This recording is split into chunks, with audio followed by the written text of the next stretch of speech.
Assalamualaikum warahmatullahi wabarakatuh. Saya Mufida M. Warimin, Stambuk F221-18114. Kali ini saya akan mempresentasikan tugas saya, yaitu tugas kewirausahaan bersama teman saya, yaitu Rusdi, dengan Stambuk F221-18041. Tugas saya itu berupa sebuah usaha di mana dia itu bekerja di bidang kuliner. Jadi tugasnya itu seperti ini.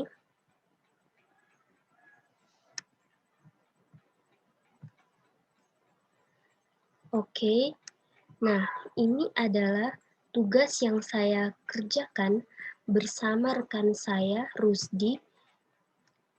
Jadi tugas kita itu kita mengambil tema yaitu tentang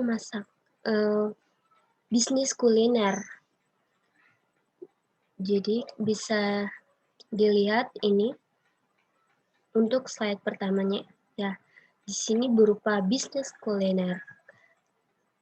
Kemudian kita harus tahu dulu apa itu kewirausahaan. Jadi kita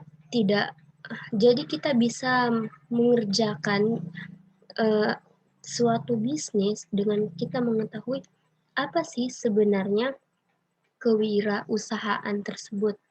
Jadi kewirausahaan tersebut adalah suatu proses dalam melakukan atau menciptakan sesuatu yang baru dengan cara kreatif dan penuh inovatif yang memberikan manfaat bagi orang lain. Kewirausahaan itu juga merupakan sikap seseorang yang memiliki kreativitas, aktif, bercipta daya, dan membuat sesuatu yang unik atau baru. Kemudian lanjut, mengapa memilih menjadi pengusaha sebagai pilihan yang tepat? Yang pertama, menurut kami adalah kebebasan dalam bekerja. Yang kedua, lebih leluasa atas kendali masa depan. Yang ketiga, ingin memiliki waktu bersama keluarga. Keempat, tidak ada pilihan. Dan kelima, ingin memiliki sumber penghasilan yang lebih. Yang keenam, suka tantangan. 7, pengusaha memiliki tujuan hidup yang jelas, ingin membantu orang banyak, dan tidak suka diatur dan diperintah orang lain. Teman saya berkata, impiannya adalah menjadi seorang pengusaha dan menjadi seorang dosen. Dengan alasan dia ingin menjadi seorang pengusaha yang berpendidikan tinggi dan memiliki 2 bidang keahlian dalam hidupnya, dan akan menggapai impiannya dalam waktu 5 tahun ke depan. Sedangkan saya sendiri, impian saya adalah menjadi seorang businesswoman dan seorang arsitek, seorang wanita yang mandiri dan dapat membahagiakan kedua orang tua saya. Alasannya, saya ingin menjadi wanita muda yang mandiri dengan berwirausaha, serta menjadi seorang arsitek yang sukses. Selain itu, doa dan dukungan orang tua lah yang menjadi motivasi saya. Kemudian, tentang bisnis apa yang ingin kita jalankan, kalau teman saya itu pernah berkata dia ingin memiliki usaha makanan karena dia suka memasak, membuat kue, masakan rumahan, dan lainnya, tetapi tidak memiliki uang yang banyak serta ilmu yang cukup. Saya sendiri sebagai seorang wanita, saya sangat gemar memasak dan bereksperimen tentang resep-resep baru, menu-menu baru. Bagi saya itu sangatlah menyenangkan, sehingga saya berpikir untuk berwirausaha dalam bidang kuliner.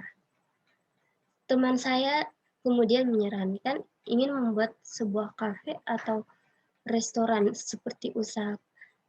Dia menginginkan usaha seperti itu, dan saya pun ingin memiliki usaha dalam bidang kuliner.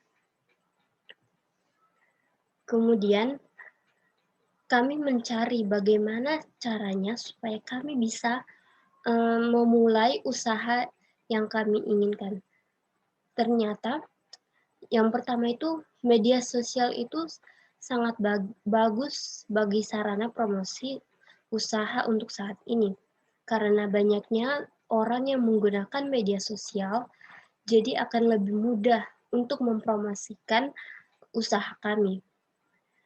Jadi, itu pun dapat membantu kita untuk mencari pencapaian target konsumen yang lebih efektif, kemudian membantu menemukan konsumen baru dan memperluas target pasar, memudahkan dalam memberikan feedback secara langsung, mengembangkan target pasar, membantu meningkatkan pengunjung website dan ranking search engine, salah satu keuntungan terbesar dari sosial media. Kemudian membantu konsumen menjangkau bisnis kita, lebih dekat dengan konsumen melalui sosial media, kemudian meningkatkan brand awareness dan promosi dengan biaya yang minim. Kemudian, setelah kami merisetnya, ternyata media sosial yang memiliki peluang lebih besar untuk promosi bisnis, yaitu Instagram dan Facebook. Karena di zaman sekarang, orang lebih memanfaatkan Instagram dan Facebook untuk memulai sebuah bisnisnya. Jadi kesimpulan dari trainingnya yang kami lakukan, atau riset yang kami lakukan selama 3 hari, kesimpulannya tuh adalah suatu organisasi yang menjual, untuk bisnis itu berarti organisasi yang menjual barang atau jasa kepada konsumen atau bisnis lainnya untuk mendapatkan laba dan dapat menyimpulkan bahwa menjalankan suatu bisnis itu tidak mudah. Jadi kita harus memahami terlebih dahulu apa saja komponen-komponen yang ada dalam bisnis itu. Nah, sehingga kita tidak mengalami kerugian atau gulung tikar dari usaha yang kita jalankan. Kemudian saya dan teman saya Rusdi berpikir untuk membuat sebuah usaha. Karena kita memiliki keinginan yang sama, yaitu membuat bisnis usaha dalam bidang kuliner, maka kami memutuskan untuk membuat usaha ais cincau dan roti tawar isi sayuran. Sedangkan untuk nama penjualannya kita sendiri itu, kalau dari saya sendiri, saya menyarankan kepada teman saya, yaitu Kedai RNM, yaitu singkatan dari Rusdi dan Mufidah. Maka dari itu kami memutuskan untuk mencoba 2 menu yang dijualkan pada bulan Ramadan.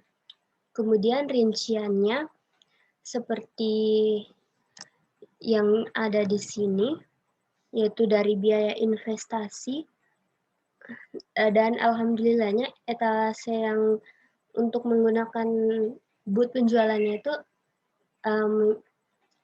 ada bantuan dari keluarga, jadi kita bisa meminjam dan tidak menyewakan. Kemudian untuk alat pressnya atau untuk tempat press minumannya, kita menyewanya dengan harga 100.000. Kemudian dengan peralatan lain-lainnya itu yang dibutuhkan sekitar 50.000.